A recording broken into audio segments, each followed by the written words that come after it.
evening, ladies and gentlemen. My name is James Roberts. I am joined this evening, as always, by John Gallagher. John. Thank you, James. Welcome and good evening.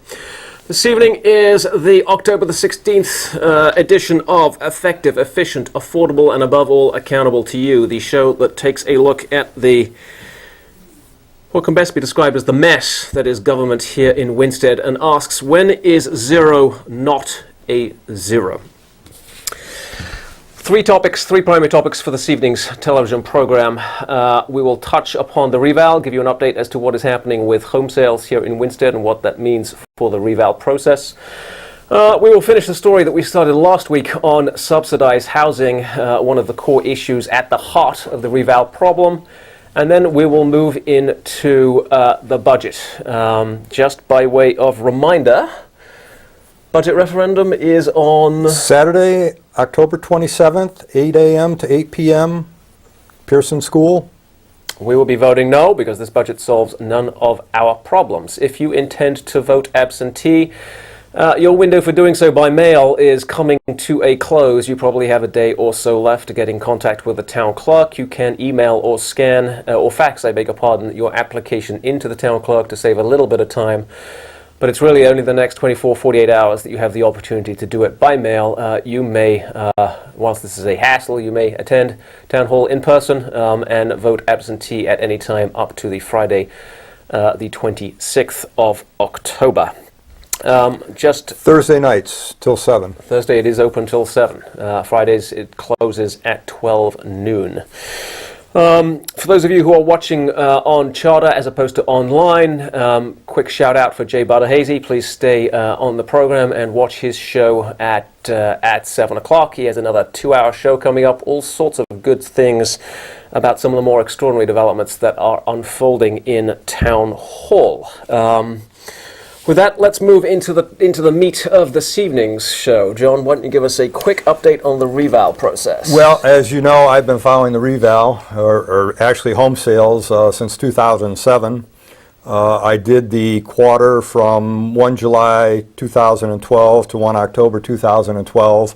This is essentially the last slug of data that Vision Appraisal can use for the 1 October 2012 grand list.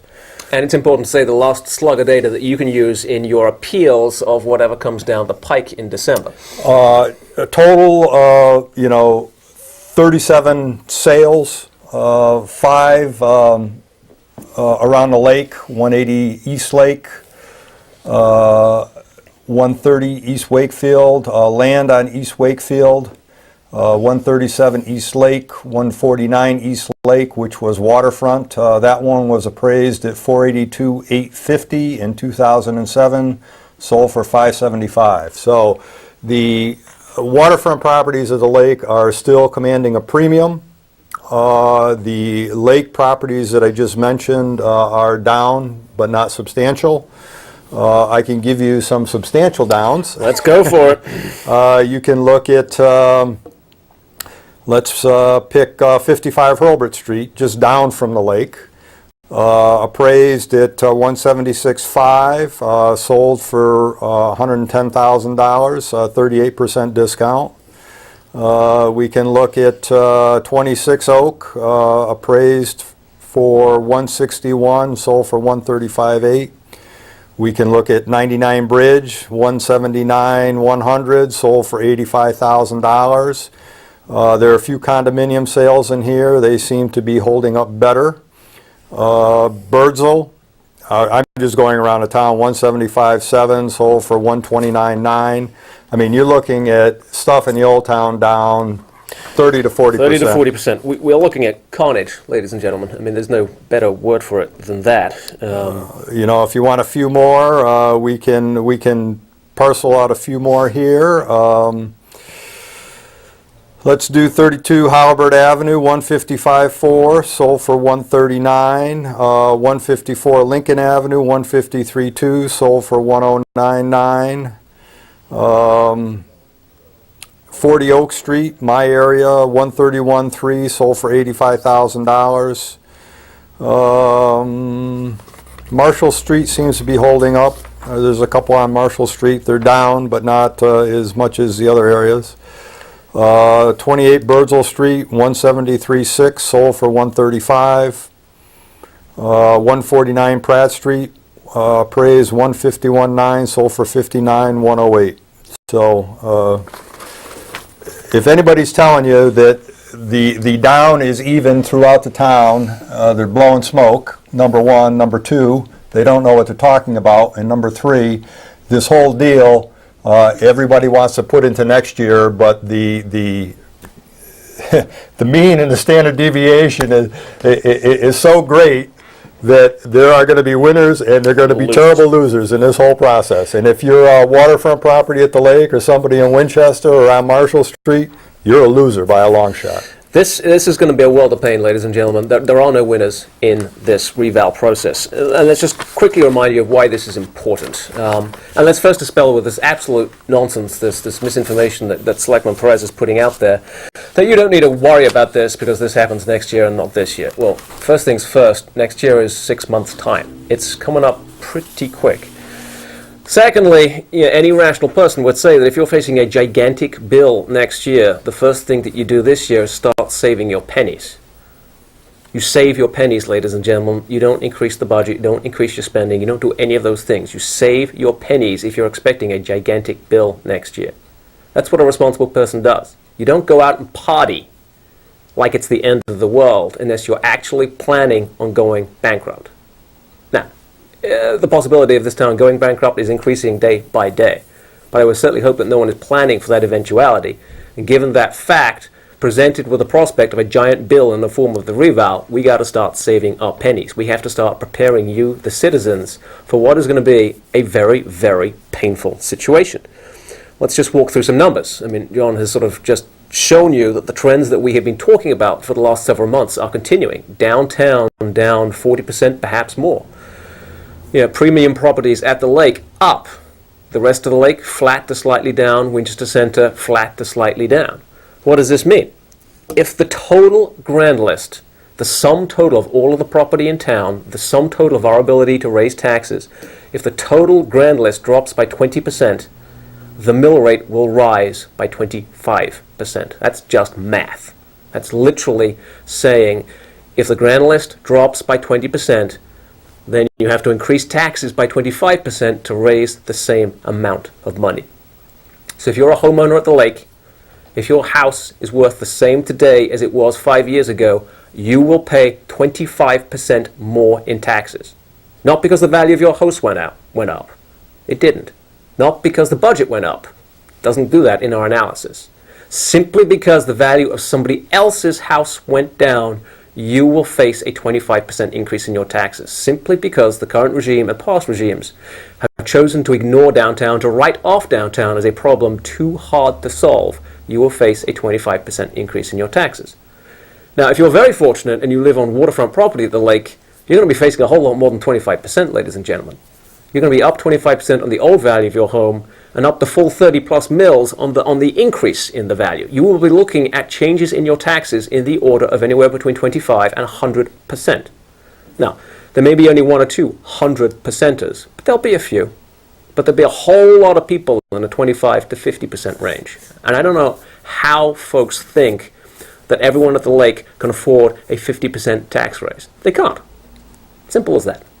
And the thing that has been put forward by Mayor Welcome is, we're going to phase it in. Well, now, as you explained before, you have the properties that have fallen tremendously in value subsidizing the wealthy properties at the lake. Yeah, even if they do phase in, that means downtown is paying the lake's tax bills. Yeah, if you live out in Winchester Center or Winchester Lake like me, that's a wonderful thing, but I recognize it's probably not very fair and not very sustainable. I mean, the buildings downtown can't sustain what they're doing now. The people won't pay the taxes. And you're going to put another slug on them to subsidize, the wealthier properties, and you just wipe it out. Right. So let's assume that they don't do that. Let's assume that is just too difficult to implement. I'm not going to get lucky enough that someone downtown is going to pay my taxes for me. What that means is if you own a property downtown, a property that's dropped by 40%, your taxes, you have a right to expect, I think, that your taxes will drop by 40%. Well, bad news, ladies and gentlemen, they're not going to drop by 40%. They're only going to drop by 25%. That's right. Your property goes down almost in half, and you only get a quarter of that back in your tax savings. So don't believe this nonsense that Selectman Perez and Selectman Welcome are putting out, that it's not going to affect you this year. It is. You need to be saving your pennies. Don't believe the nonsense that so many of you are going to be seeing a drop in your taxes. You will see an increase in your tax rate, which will further depress the value of your already depressed home. This is a catastrophe, ladies and gentlemen. This is going to be a business killer, because the businesses will be the hardest hit. They have the biggest valuation risk associated with them. And what makes this so extraordinary is that at yesterday's Board of Selectmen meeting, Selectman Perez finally got her wish for a task force to begin the process of building a new school up at Gilbert. That's right, ladies and gentlemen. Candy Perez wants to spend, let's call it $50 million. I don't know if it's $35 million or $100 million, but she wants to spend, call it $50 million on a new school at Gilbert. She wants to take $50 million and give it to Gilbert. Now, full disclosure, I am a Gilbert board member. I sit on the school trust, school corp board. If the town wants to give me a $50 million building, I'm all for it, just as I'm all for John paying my taxes. But that's not sustainable, ladies and gentlemen. $50 million is 70 mils. Paid up front, that means that your mill rate will go from 25 mils today to 30 plus through the reval, and add an extra 70 for Candy's new school. That's 100 mils. That's 4 times the existing tax rate. And the number of kids keeps collapsing. Right. No. And I'll throw this out there. If you want to take two organizations that are combined because they wanted to combine, but are so polar opposites, you have the Winchester Board of Education, which is running the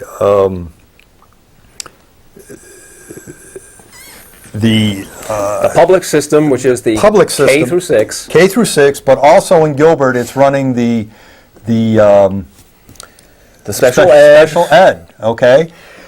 Gilbert is in a position where it wants to go out and raise scores to bring in or attract foreign students.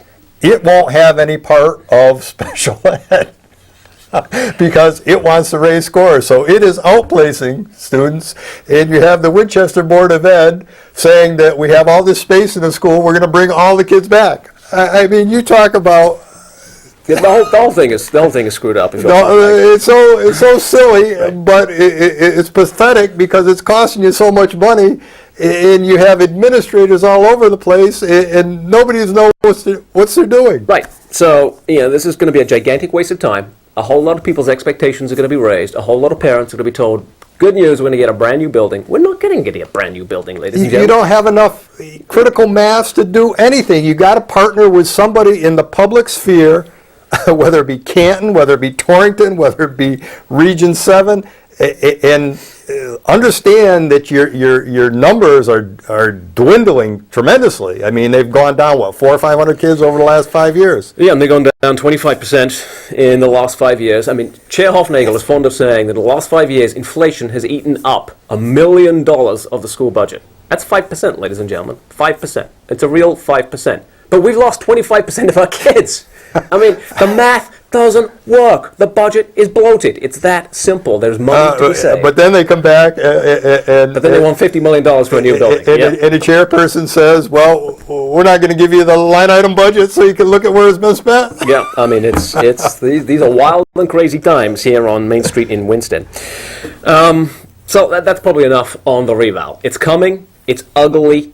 The numbers are consistent. The people on the lake are going to get totally shafted. The people downtown are going to get totally shafted. Tax increases on your tax rate across the board, cash tax increases for much of town, and for those of you who have a cash tax decrease, your tax rate will be up big time. That will not make it any easier to sell your home. That's it for the reval, ladies and gentlemen. It's coming. It is not next year's problem, as Candy maintains. It is today's problem. It is the overwhelming problem that we face. Next subject, just a quick finish off of last week's story on subsidized housing. Subsidized housing. I mean, we went through the numbers. Units in Winsted, 50% owner occupied, 50% rental. Of the 50%, or of the 100% total, 20% of the units are subsidized with the addition of the new Gay Street building. You have a tremendous amount of subsidized housing. Most towns have 3 or 4%. I mean, you're approaching 20%, and we're looking at more. I mean, we had an article where Winsted to launch grant-funded feasibility study on incentive housing zones. I mean, it's connected. They're looking to put zones in place. They're putting it in the budget, ladies and gentlemen. The budget that you're voting for on October 27th includes more money for subsidized housing. And if you think you need any more subsidized housing, I mean, it's a property tax killer because it doesn't generate any revenue for you, and it just consumes the budget of all the services that you need, whether it be police, whether it be fire, whether it be ambulance. I mean, we pay all this stuff. And the argument has always been that these are Winsted residents. These are long-time residents of Winsted who are simply getting on in years and they need help. Well, you know, we just lost, or I should say the Winchester Housing Authority just lost a big old lawsuit with some very nice lady from Bridgeport with a whole passel of kids said that she was being discriminated against because she couldn't get housing in Winchester. We lost that lawsuit, ladies and gentlemen. There are going to be more of those nice ladies from Bridgeport. They're coming. Now, if you think that's going to improve the stores on Main Street, if you think that's going to add to our tax base, if you think that's going to pay to redevelop houses and mill buildings downtown, well, fine, vote for the budget. But it's not, ladies and gentlemen. Let's face it, it is not. It is a business killer, it is a downtown killer, it is a neighborhood killer. We have too much. And, you know, now it has moved to the Litchfield Hill Council of Elected Officials, examine local affordable housing options. I mean, at the last meeting in Heartland, they have it on the table. So if you don't think that somebody is working the system here, whether it be the Capital Products building that is going to be your next affordable housing panacea, or one of the other distressed properties in town that somebody wants to get out of, that has connections to planning and zoning and the Board of Selectmen, you're mistaken. Right. I mean, until the Planning and Zoning Board and the Board of Selectmen vote and say no more, they're not to be trusted.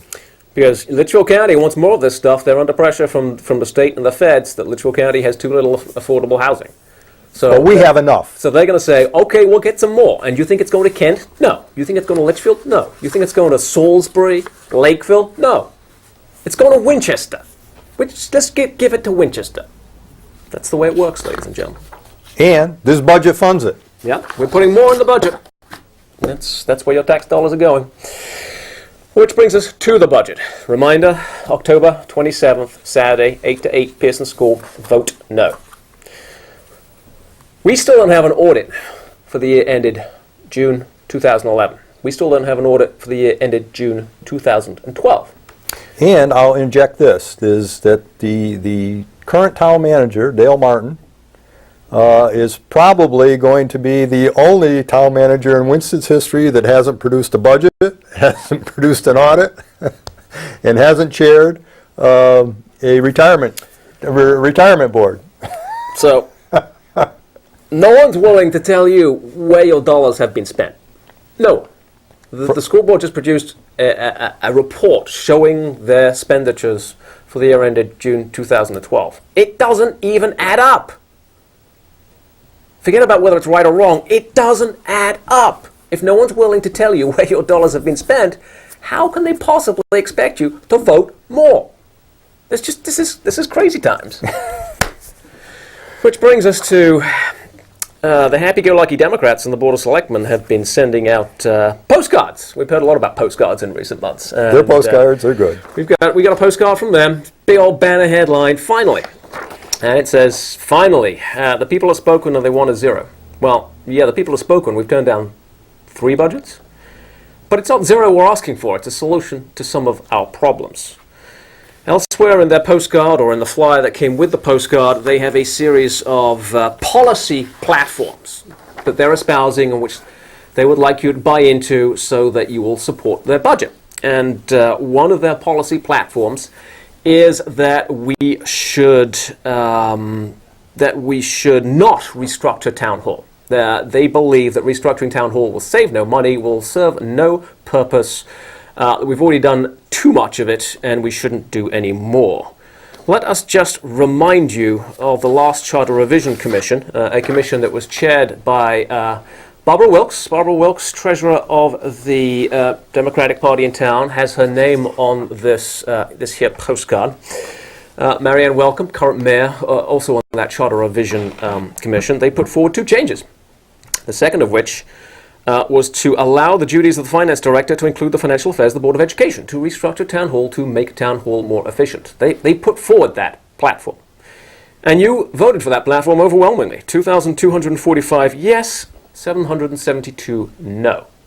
Now, needless to say, they've done nothing. That's almost a 4-to-1 margin. They've done nothing with it, and now the platform basically says restructuring, really bad idea, saves no money, terrible idea, don't trust those. Now, this is the platform they ran on. This is what they put out to the voters in the November 2010 election. It passed. This is what they ran to put the current group of selectmen in, along with taking the town manager requirement away so Wayne Dove could remain as the town manager, but he subsequently quit. And now we don't want to do the basic restructuring that was promised by the Democratic Town Committee, by the Democratic Mayor, by the chair of the Democratic Town Committee. It's different day, different platform, different party, different Winstead, apparently. Except it's the same old Winstead with the same old problems that no one is willing to fix. Once again, the postcard says, you got the zero that you wanted, so you have to vote yes. The only problem, ladies and gentlemen, is no one has ever asked for a zero. We asked for a budget that worked. We asked for a budget that would acknowledge the problems that we face and fix them. We didn't ask for more subsidized housing. No, we certainly didn't ask for more subsidized housing. So what have we got? What is in budget number 4? They say it's a zero. Well, when more taxes are collected this year than last year, does that sound like a zero to you? This budget will collect more taxes than were collected last year. When spending goes up, does that sound like a zero to you? Spending goes up with this budget number 4. When they achieve what they achieve by resorting to financial gimmicks and tricks, does that sound like a zero? We are using one-time revenue sources to pay for ongoing operations. The retirement of a policeman, a one-time cash rebate, over $200,000 right there, being used to fund ongoing operations. One-time revenues, ongoing operations. These are financial gimmicks of the kind that Hartford has always used. Democratic Hartford has always used these tricks, these accounting tricks, to make it look like the books are balanced. Well, that's what's happening in Winstead. Any changes to benefits? No. Any changes to pensions? No. Anything to make staffing more efficient? No. Anything to make more efficient use of buildings? No. Any schools closed? No. Any combination of the finance functions, school and town? No. No. Still wasting money on civil service. Still wasting money on consultants. Still a big old IOU to the pension fund. As John says, there's been no meeting of the pension committee in Lord knows how long. I mean, in the last audit, there was a $2 million debt to that fund. It has since grown to $2.8 million. If you are a pensioner of the town, or if you're not a pensioner of the school district but not a teacher, if you're an employee of the town, you got to be scratching your head right now and saying, who is going to pay my pension? Successive governments have borrowed from the pension fund. There is an almost $3 million hole in the pension fund. Who's going to pay that, ladies and gentlemen? It's not addressed by this budget. Nothing for the fund balance, no more money in the fund balance, nothing to get our credit ratings improved. And finally, nothing meaningful for the neighborhood incentives. There's $20,000, ladies and gentlemen. Marianne Welcome characterizes that as baby steps. The $20,000 she says is good. It's baby steps. It's a step in the right direction. I got to respectfully disagree with Mayor Welcome. The whole point about baby steps, ladies and gentlemen, is that babies do in fact learn to walk before they die of old age. At $20,000, that's enough for one house. That's an incentive for one house to turn it over from a multifamily to a single owner-occupied residence. If we're going to do the neighborhoods one house per year, every house will have fallen down before we have a carrot large enough for a developer to even notice. This budget does not address our problems. What would address our problems? What budget could we vote for? We need a budget that we can afford today, that is structured in such a way as it will remain affordable tomorrow. We have to address the benefits, ladies and gentlemen. You in your own lives don't have these benefits. They're Cadillac plans. They are long since gone in America. We have to address the pensions. People don't have defined benefit pensions anymore. They have 401ks. They have savings. We can't afford to be giving these things out anymore. You don't have them in your own lives. We need to rationalize staff and staff hours. We need to rationalize the way we pay our staff and the way we actually deliver our services. We need to bring the schools into the line of reality when it comes to how much money they spend, how they used their fixed assets. And we need a meaningful investment in downtown. The $200,000 that we've talked about, that's baby steps. That's baby steps, because the big investment will be the mill buildings, and those will be $20, $30, $40, $50 million. $200,000 for neighborhood revitalization is baby steps. That's the budget that we can vote for. Don't accept the rumor that we will vote for nothing, that we're just spoilers, that we're just throwing rocks, that we say no, no, no, no, no. We're putting forward week in, week out what works. What works for us, what we would vote for, what we would counsel you to vote for, what we believe will work for the community and drive us forward. Ladies and gentlemen, if this is a zero, it's a very funny looking zero. We're raising more taxes, we're increasing our spending, we're resorting to financial gimmicks. We're doing none of the things that we need to do.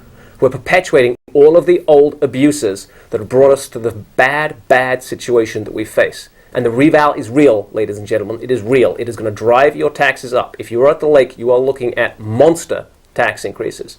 And if you are downtown, you are looking at monster drops in the value of your property, for which you will not be compensated by similar drops in the amount of your taxes. Let me just add this, is that the reval, the numbers, the new grand list will be out by December 1st. So if you fear what we fear, and you understand that the current board is not doing anything, vote no, let it come out, and let's have an honest and broad discussion on what we can do. We've put this thing out now for 3 referendums since, April? May. April, May of this past year, and nobody on the board grasped it. They think it's zero. It's not zero. It's, you have a cliff you're going to fall off of, and the incompatibilities and the inequities in what is going to happen to property owners is tremendous. Yeah. The fat lady's singing, ladies and gentlemen. It is time that the music is going to stop. If we don't want to be holding the bomb when it does stop, we got to vote no at this upcoming referendum. We got to send it back. We got to try and get something that actually works. Thank you very much. We're going to say goodnight. We'll be back one more time before the vote on the 27th. Vote absentee if you can't be here in person. And just remember to vote. Vote no. Thank you. Good night.